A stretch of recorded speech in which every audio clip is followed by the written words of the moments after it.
Good morning students, welcome back to the class. कल हम पढ़ रहे थे, बहुत सारी चीज़ें पढ़ी थी हमने, कुछ अपने क्वेश्चन आंसर्स भी कर लिए थे। मतलब उसमें जो फिल इन दी ब्लैंक्स हैं और टिक द करेक्ट ऑप्शंस हैं वो सब कर लिया था। आज मैं आपको फटाफट से इस चैप्टर को कंप्लीट करा देती हूँ, इसके क्वेश्चन आंसर्स कर लेते हैं अपन, ठीक है ना। और मेरे ख्याल से इसमें हमने वर्ड मीनिंग्स वगैरह तो लिख ही लिए थे, सब इम्पॉर्टेंट टर्म्स लिखवानी थी या लिखवा दी थी, है ना। चलिए ठीक है, तो अभी हम इसमें लिखते हैं क्वेश्चन आंसर्स। पेज नंबर 36 पर आपका सी पार्ट दिया हुआ है, answer the questions.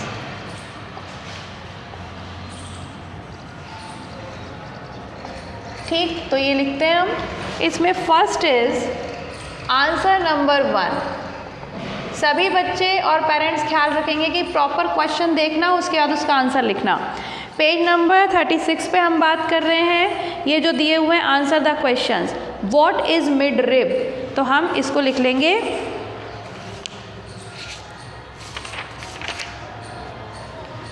The stem of a leaf is called the midrib, ठीक है ना।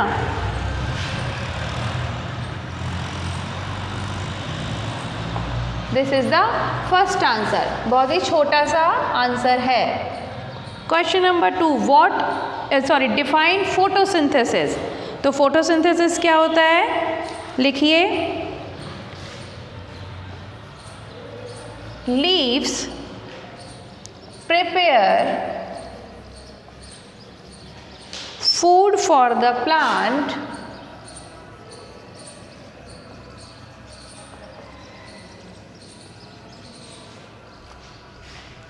by using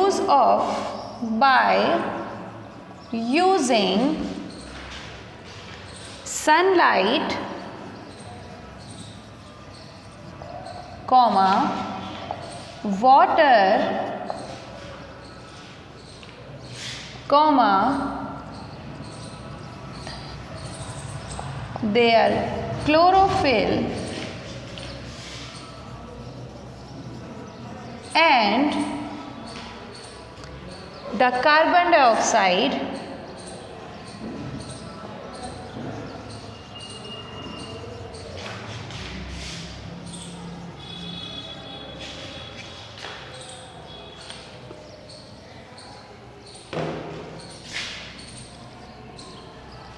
of atmosphere. Leaves prepare food for the plant by using sunlight, water, their chlorophyll and the carbon dioxide from atmosphere. This process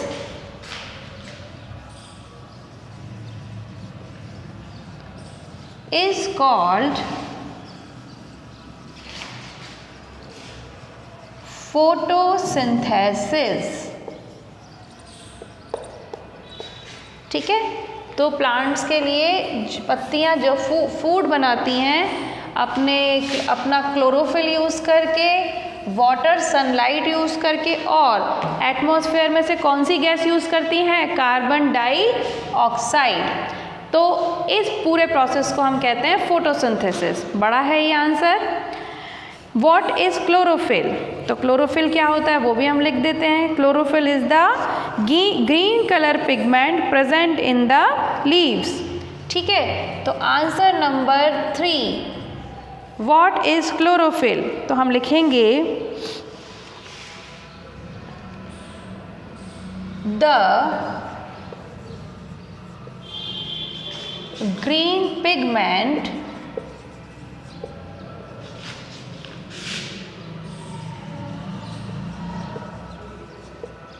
comma लगा के लिखना, present in the leaves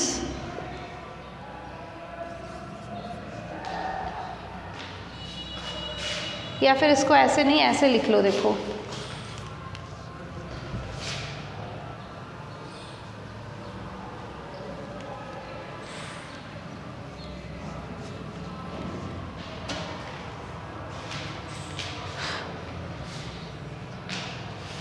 इसको हम ऐसे लिखते हैं, सूखना पड़ेगा।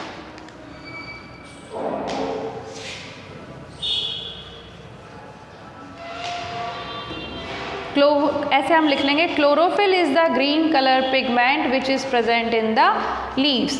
तो आपको ये पता होना चाहिए कि क्लोरोफिल क्या होता है, एक ग्रीन कलर का पिगमेंट है जो पत्तियों में पाया जाता है। ठीक है ना।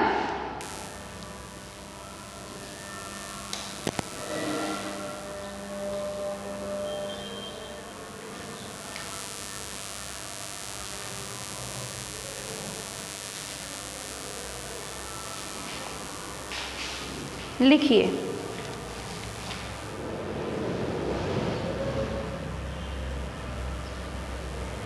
chlorophyll is the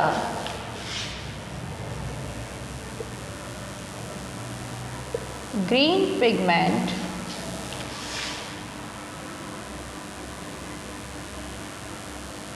present in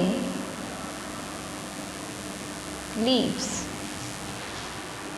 visible है इतना,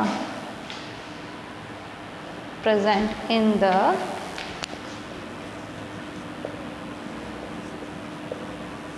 लीव्स। ठीक है।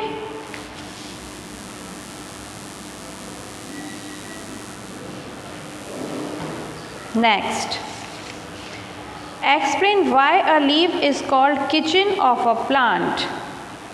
सिंपल है ये आंसर। आंसर नंबर 4 पूछ रहे हैं कि a leaf, why a leaf, इसमें हम लिखेंगे a leaf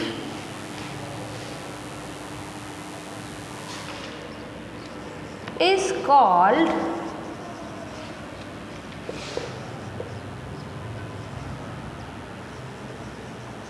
kitchen of a plant. क्यों? क्योंकि हमें पता है कि प्लांट के लिए खाना लीव्स में ही बनता है। ठीक है, बिकॉज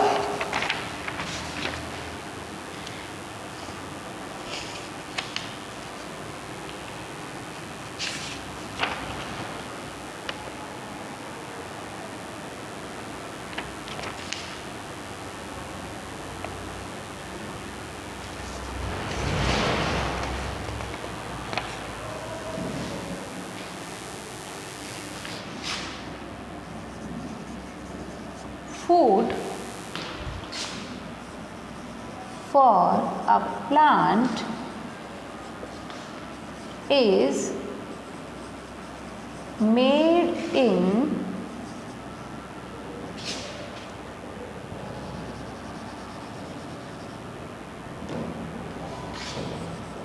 the leaves। या हम इसको सरल भाषा में भी ऐसे भी बोल सकते हैं, because leaves make the food for plant by the leaves. A leaf is called kitchen of a plant because food for a plant is made by the leaves। ठीक है, या हम इसको ऐसे भी लिख सकते हैं, बिकॉज सिंपल सी लैंग्वेज में लिख लो,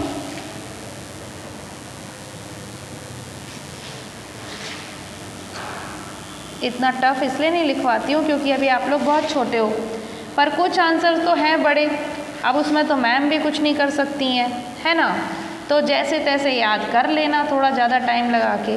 a leaf is called kitchen of a plant because leaves make food for plants. Simple. ठीक है। Next, why do leaves change colour. अब हमने ये पढ़ा था कि कुछ पेड़ जो होते हैं वो गर्मियों के टाइम में या किसी भी पर्टिकुलर सीज़न में अपनी लीव्स को शेड कर देते हैं, है ना, उसको गिरा देते हैं। तो ऐसा क्यों होता है? और उस वक्त हमने एक और चीज़ पढ़ी थी कि उस वक्त जो ग्रीन कलर होता है पत्तियों का वो भी ख़त्म हो जाता है। ठीक, तो ये ऐसा इसलिए होता था क्योंकि कुछ कुछ सीज़न में जब सीज़न चेंज होता है तो सनलाइट कम हो जाती है। ऑटम सीज़न जो अभी चल रहा है और विंटर सीज़न में भी कम होती है सनलाइट, तो उस वक्त ग्रीन कलर जो होता है लीव्स का वो भी ख़त्म हो जाता है और वो फूड बनाने में कैपेबल नहीं होती हैं, इसीलिए तो पेड़ अपनी लीव्स को गिरा देते हैं क्योंकि वो यूज़लेस हो जाती हैं। तो हमारे को क्वेश्चन में पूछा गया है कि क्यों वो कलरलेस हो जाती हैं, है ना। तो हमें सिर्फ इतना लिखना है कि they don't get proper sunlight. उनका कलर इसलिए चेंज होता है क्योंकि सनलाइट जो होती है वो कुछ सीज़न में कम होती है, इसीलिए। ठीक है, तो हम लिखते हैं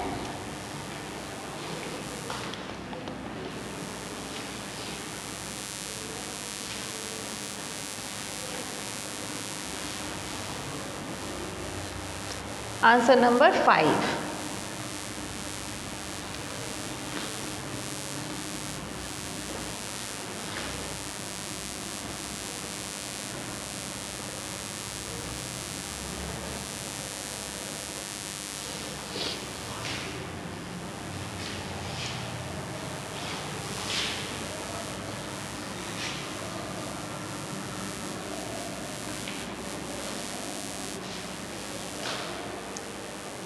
आंसर नंबर 5 में हम लिखेंगे leaves change colour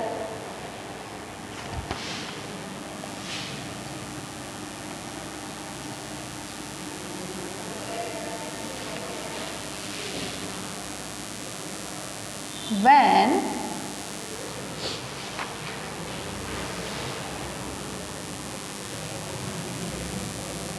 they get less sunlight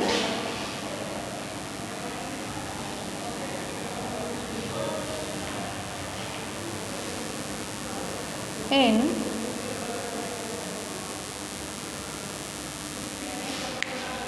autumn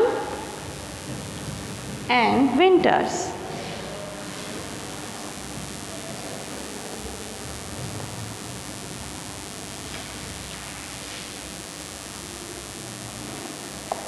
ठीक है, इन आंसर नंबर 6। ये ठीक से समझ आ रहा है?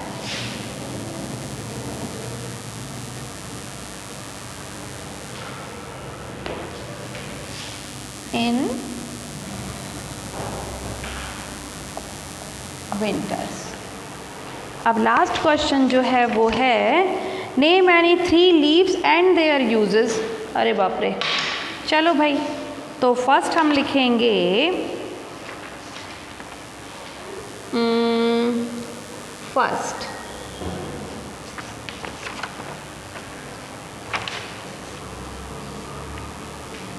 Hina, HENNA। Hina leaves are used for dyeing, DYEING। ये कलर करना कहते हैं डाइंग को, है ना। मेहंदी लगाते हैं, बालों में भी लगाते हैं और हाथों में भी लगाते हैं, ठीक है। तो इसमें सुंदर सुंदर सा कलर आ जाता है। अब हम फिर लिखेंगे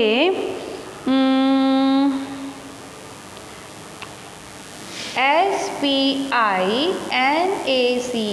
spinach leaves are used as food, ठीक है। And the third one is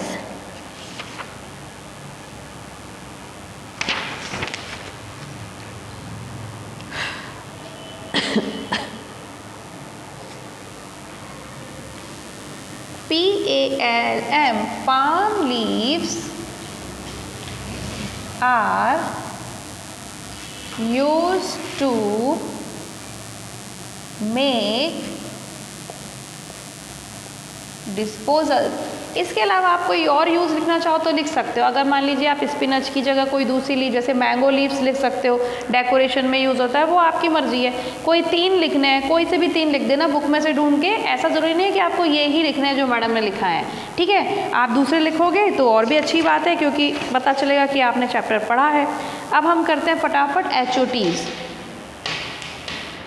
लिख लो इनको।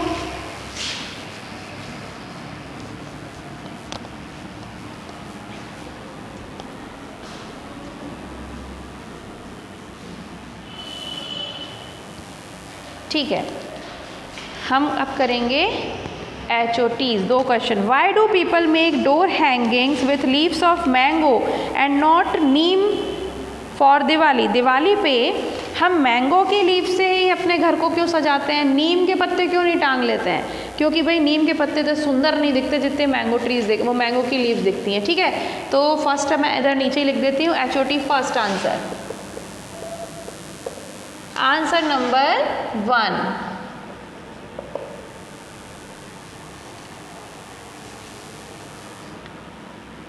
because mango leaves are long and beautiful। ठीक, अब हमारे पास एक लास्ट क्वेश्चन है, वो क्या है? Why should we not pluck leaves of plants? क्योंकि हमें क्यों प्लांट की पत्तियां नहीं तोड़नी चाहिए? भाई पत्तियां तोड़ोगे तो फूड कैसे बनेगा, और बिना फूड के तो प्लांट डाई हो जाएगा, मतलब मर जाएगा, डिस्ट्रॉय हो जाएगा, है ना। तो हम क्या लिख सकते हैं इसमें? We should not pluck, pluck मतलब तोड़ना, pluck leaves of plants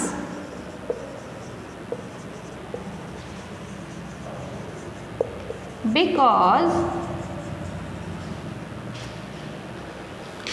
without leaves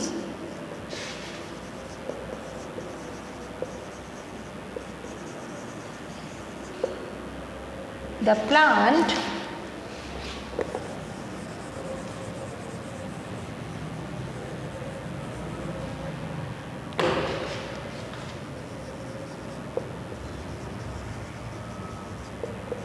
will die। देखो ऊपर जो हमने डाई यूज़ किया था DYE, वो था कलर करना, जैसे हिना लीव्स जो होते हैं इसमें हमने डाइंग बोला DYE, इसका मतलब होता है कलर करना, किसी चीज़ को रंगना, ठीक है। और यहाँ मैं बोल रही हूँ DIE, डाई मतलब मर जाना, है ना, तो ख़त्म हो जाना। तो we should not pluck leaves of plants because without leaves the plant will die, ठीक है। तो दिस इज़ द आंसर, फटाफट इसको नोट कर लो। और इस तरीके से ये चैप्टर आपका होता है कंप्लीट, ठीक।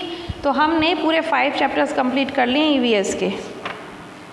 अब हम नेक्स्ट चैप्टर भी EVS का ही पढ़ लेंगे, क्योंकि आपके कोर्स में टोटल मिला के बहुत सारे चैप्टर हैं।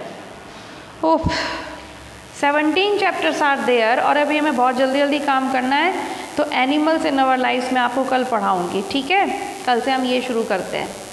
तो अगर सच में चैप्टर को समझना चाहते हो तो सब 4 काम करने पड़ते हैं स्टूडेंट्स को। सबसे पहले सुनना, जो टीचर बोल रहा है उसको ध्यान से सुनना, चाहे वीडियो में सुन रहे हो चाहे आप क्लास में बैठोगे जब तब सुन रहे हो, लेकिन सबसे पहला काम होता है ध्यान से सुनना। उसके बाद वापस से एक बार ध्यान से पूरा चैप्टर पढ़ना, ठीक है। तो लिसनिंग, रीडिंग, उसके बाद होता है ध्यान से सारे क्वेश्चन आंसर्स लिखना, राइटिंग, और उसके बाद होता है ध्यान से सारी चीज़ों को मन लगा के याद करना, लर्निंग। तो आपकी जो पूरी पढ़ाई होती है वो 4 पार्ट्स में बटी होती है, listening, reading, writing and then learning. तो सारी चीज़ें बहुत अच्छे से करो, कंसंट्रेशन से करो, then only you will get the complete knowledge of the chapter. Getting? तो आई होप कि आप सब बच्चे बहुत मन लगा के पढ़ोगे, सुनोगे, लिखोगे और याद करोगे, ठीक है। तो कल मिलते हैं, कल हम नेक्स्ट चैप्टर पढ़ेंगे EVS का ही। तब तक के लिए बाय बाय।